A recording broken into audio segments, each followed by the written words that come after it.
अस्सलाम वालेकुम। गलती को तस्लीम करने और गुनाह को छोड़ने में कभी देर मत करें, क्योंकि अगर सफ़र तवील हो गया तो वापसी का रास्ता मुश्किल ही नहीं दुश्वार भी हो जाएगा।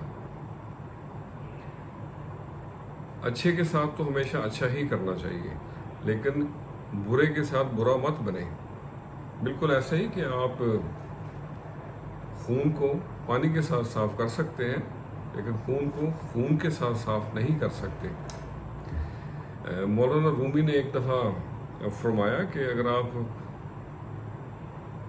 कुरान को अपनी आंखों से देखेंगे तो आपको अल्फाज नज़र आएंगे, अगर आप अपने दिमाग से देखेंगे तो आपको इल्म नज़र आएगा, और अगर कुरान के अल्फाज आप दिल से देखेंगे तो आपको मोहब्बत नज़र आएगी।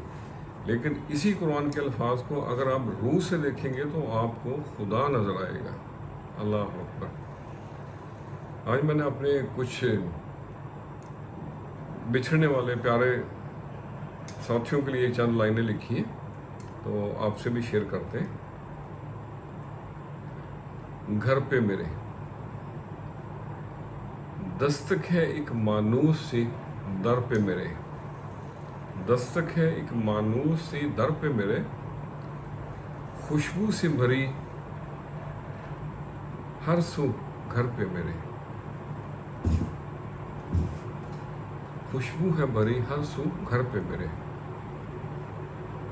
ख्यालों में गुम यादों से भरे आंगन में, ख्यालों में गुम यादों से भरे आंगन में, रहता है मेरे साथ कोई घर पे मेरे।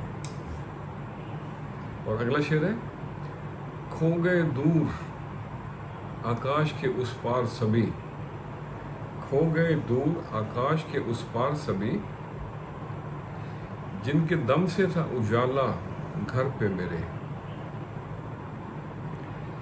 जाओ बादे सबा ढूंढ के लाओ उनको, जाओ बादे सबा ढूंढ के लाओ उनको, कि एक मुद्दत से एक बुत है अकेला घर पे मेरे। और आखिरी शेर है, मक्ता अदर है,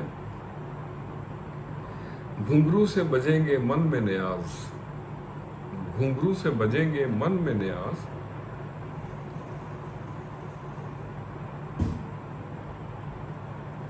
उसके आने से हो जाए चरागा घर पे मेरे। दस्तक है एक मानूस सी दर पे मेरे, खुशबू से है भरी हर सू घर पे मेरे। तो आज के लिए इतना ही।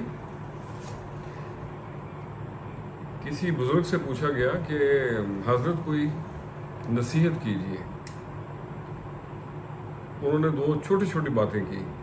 पहली बात थी कि किसी खामोश इंसान का अदब करें, हो सकता है कि वो अपने दिल में आपके बहुत से राज पोशीदा लिए बैठा हो। और जो दूसरी बात उन्होंने की, उन्होंने फरमाया कि ध्यान रखना अल्लाह से कोई आपकी शिकायत ना कर दे। हमारे मामला हमारे बस में नहीं, हमारे इख्तियार में नहीं, लेकिन ये जो मामलात और ये जो सिलसिले होते हैं ना, जिसके इख्तियार में है वो अला कुल्ली शैइन कदीर है। खुश रहें और सबके साथ आसानियों का सबब बने। अस्सलामु अलैकुम।